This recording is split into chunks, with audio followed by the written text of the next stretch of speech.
Pues a esa pregunta se podría responder también con otra pregunta. Si en un documento oficial se afirma que hay que prepararse ante una eventual contingencia con aeronaves no humanas, ¿cómo sabe el gobierno de los Estados Unidos que son no humanas? Nunca se habían atrevido hasta ahora a hacer una declaración de esa envergadura, pero también hay que tener en cuenta la circunstancia especial en la que estamos. Vivimos tiempos de guerra. Todo lo que tiene que ver con la defensa aérea es un papel, es un elemento muy importante en esa ecuación.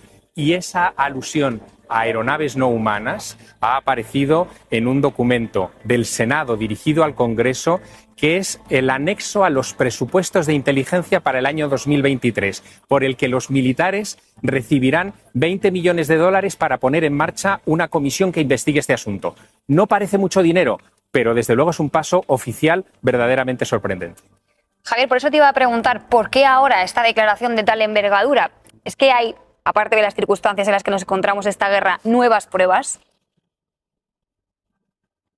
Bueno, lo que se ha hecho en estos últimos años, de 2017 a esta parte, es ir dosificando a la opinión pública filmaciones como las que hemos visto, fotografías, documentos en los que senadores y congresistas han debatido incluso sobre la posibilidad de obtener materiales de esos objetos y poderlos utilizar en la investigación aeronáutica. Todo eso se ha ido filtrando, como digo, en estos últimos años para crear un estado, nuevo en torno a esta cuestión. Fíjate en un detalle muy significativo. En 1952, el gobierno de los Estados Unidos crea las siglas OVNI, Objeto Volador No Identificado, para darle un halo de seriedad a lo que hasta entonces eran visiones de platillos volantes, que es como los denominaba la prensa. Ahora, en estas fechas en las que nos encontramos, la sigla OVNI es casi un elemento más de la ciencia ficción. Todos piensan en una nave llena de marcianitos dentro, ¿no? Y lo que han hecho ha sido acuñar unas nuevas siglas, que son estas siglas de fenómeno aéreo no identificado. Pero también hablan de fenómenos submarinos no identificados y hablan de fenómenos transmedia no identificados. Es decir, vehículos con capacidad de emerger del fondo de los océanos, recorrer las capas altas de la atmósfera y salir incluso al espacio exterior. Nosotros, en nuestra tecnología convencional, en la que conocemos, en la que sabemos que tiene China y Rusia también, no existen objetos de esas características de vuelo. Por lo tanto, la pregunta es pertinente. ¿A qué nos estamos enfrentando? Javier, ¿por qué ese énfasis en los ovnis marinos? ¿Es que los últimos avistamientos han sido en el mar? Han sido sobre todo recogidos por personal de la Navy, de la Marina de los Estados Unidos. Muchas de las filmaciones han sido obtenidas, son filmaciones en el aire, pero han sido obtenidas por pilotos de la Marina. Especialmente en el área de San Diego, en los Estados Unidos, que es donde se concentran los principales arsenales de este cuerpo. Por lo tanto, yo creo que lo que hay es un énfasis por parte de la Marina de querer saber más. Pero la Marina no es el único organismo oficial implicado en los ovnis en estos últimos meses. Para sorpresa de todos, por primera vez en sus 60 años de historia, la NASA, la Administración del Espacio en los Estados Unidos, ha creado un comité para investigar todas estas pruebas recogidas por los militares sobre ovnis y ha prometido que para el año que viene, para el mes de junio de 2023, dará sus conclusiones al respecto. Es la primera vez, como digo, que la NASA se implica en esto. Siempre que alguien preguntaba a la NASA por ovnis, ellos les remitían a la Fuerza Aérea diciendo que era una cuestión que competía a la baja atmósfera, no al espacio exterior o a la búsqueda biológica de vida extraterrestre. Parece que hasta eso está cambiando. Javier, volviendo al documento oficial, no solo admiten la existencia de esos ovnis, no solo abren la puerta que sean de origen extraterrestre, sino que además dicen que son una amenaza que se expande. ¿Qué quieren decir exactamente con esa amenaza que se expande? Claro, ahí está la clave. Esos pilotos que han detectado estos objetos en el espacio aéreo, por ejemplo, de San Diego, que fueron las primeras imágenes que se dieron a conocer en 2017, están diciendo a las claras que objetos sin matrícula, no identificados, con características inteligentes que se escabullen de los sistemas de defensa de los Estados Unidos están violando el espacio aéreo de esa nación. Si un objeto de esas características es capaz de atravesar una zona de defensa como la de la Marina en el área de San Diego, es capaz también de depositar una bomba o un artefacto explosivo en cualquier punto del país y, por lo tanto, son una amenaza.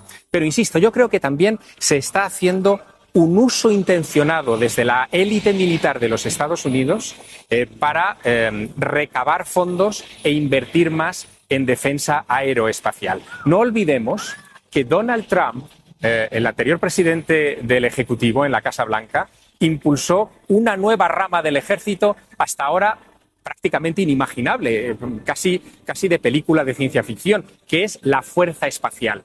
Estados Unidos no solamente tiene a los marines, a la Fuerza Aérea, al Ejército, sino que tiene también una fuerza espacial, un ejército para combatir y defender el espacio. Yo creo que esto nos está diciendo a las claras que está cambiando mucho el panorama respecto a los usos del espacio exterior.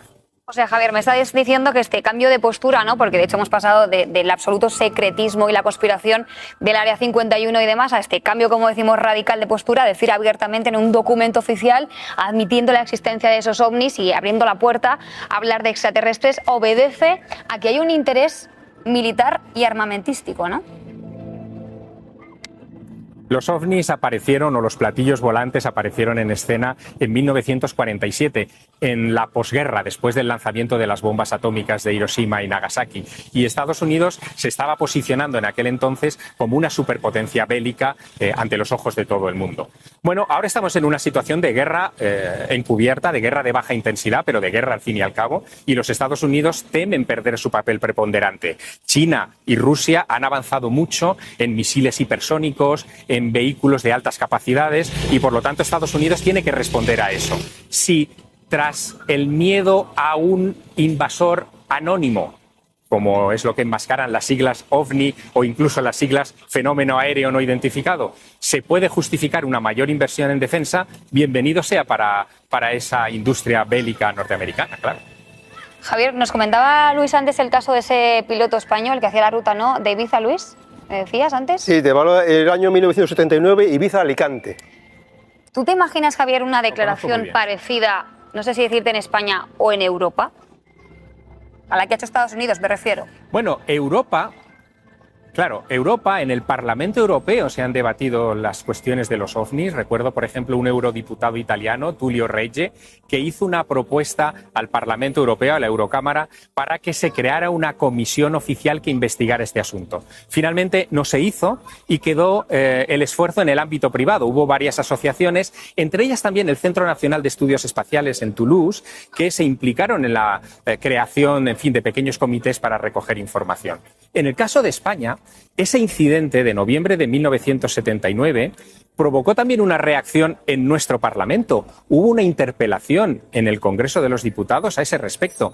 Entonces el Grupo Socialista en la oposición, con Enrique Múgica, hizo una pregunta al gobierno de Adolfo Suárez preguntando qué clase de objeto no identificado había obligado a desviarse de su ruta a un avión con 109 pasajeros a bordo. Y lo que recibió del Ejecutivo fue silencio.